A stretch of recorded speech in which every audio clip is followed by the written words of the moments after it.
Electrical power ను రెండు రకాలుగా చెప్తాం కదా, AC power and DC power.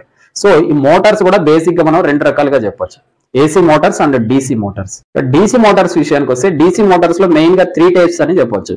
Separately excited DC motor, self excited DC motor, PMDC అంటే పర్మనెంట్ మ్యాగ్నెట్ డీసీ మోటార్ అని 3 టైప్స్ గా చెప్పొచ్చు. తిరిగి ఈ సెల్ఫ్ ఎగ్జైటెడ్ డీసీ మోటార్స్ లో 3 టైప్స్ ఉంటాయి, series motor, shunt motor and compound motor అని. Again ఈ కాంపౌండ్ మోటార్ లో 2 టైప్స్ ఉంటాయి, long shunt compound motor and short shunt compound motor. ఇవి మెయిన్ గా ఉన్నటువంటి మోటార్స్. ఇక మరింత డీప్ గా వెళ్తే ఏసీలో కానీ డీసీలో కానీ మరికొన్ని స్పెషల్ పర్పస్ మోటార్స్ కూడా ఉన్నాయి. వీటి గురించి డీటెయిల్ గా తెలుసుకోవాలంటే కింద కామెంట్ సెక్షన్ లో కామెంట్ చేయండి. మీ యొక్క రెస్పాన్స్ ని బట్టి నేను ఒక ఫుల్ లెంత్ వీడియో ప్లాన్ చేస్తాను. ఇక ఈ ఏసీ అండ్ డీసీ మోటార్స్ లో మనం చూసినట్టయితే ఎక్కువగా మనం బయట చూసేది ఏసీ మోటార్స్ నే యూజ్ చేస్తాం, ఎందుకంటే ఏసీ పవర్ ని మనం ఎక్కువగా యూజ్ చేస్తుంటాం. కాబట్టి ఈ ఏసీ మోటార్స్ లో ఇండక్షన్ మోటార్స్ అనేది మనం ఎక్కువగా యూజ్ చేస్తుంటాము.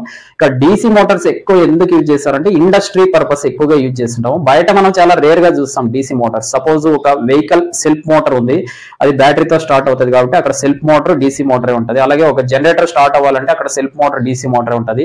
ఈ చిన్న చిన్న టాయ్స్ లో కూడా మనము పిఎండిసి అంటే పర్మనెంట్ మ్యాగ్నెట్ డీసీ మోటార్స్ అనేది మనం చూడొచ్చు. ఇక ఇండస్ట్రీలోకి వెళ్తే ఎక్కువగా ఈ స్పీడ్ కంట్రోల్ పర్పస్ ఈ డీసీ మోటార్స్ నే యూజ్ చేస్తుంటారు.